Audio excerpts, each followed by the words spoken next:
Okay, testing. Ito walang audio. Walang microphone. Ito lang. Sa phone lang na audio. Tapos, try naman natin yung may DJI mic mini. Okay, testing. Testing.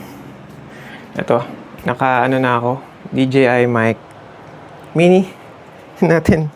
Pag lumalayo ba ako, humihina yung boses? Or okay naman?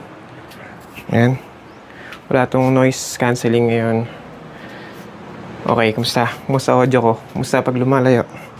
Kumusta? Bumulong.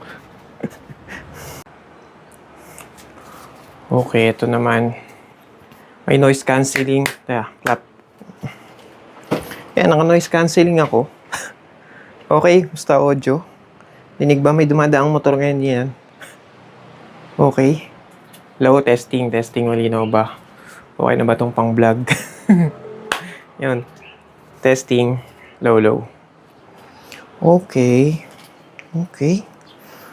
siya. Pang re-review ko na to. Pwede ko na itong gamitin pang review ng mga gadgets ko. Okay, testing.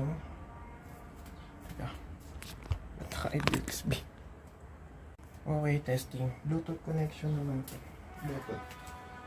Doon natin yung noise cancelling din. Okay, Bluetooth connection itong DJI mic mini. Testing kung gumagana sa main camera ng aking Samsung. Test mic.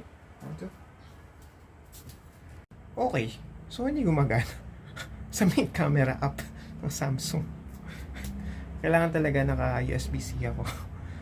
Yung aking receiver is connected dito sa aking phone para gumana siya.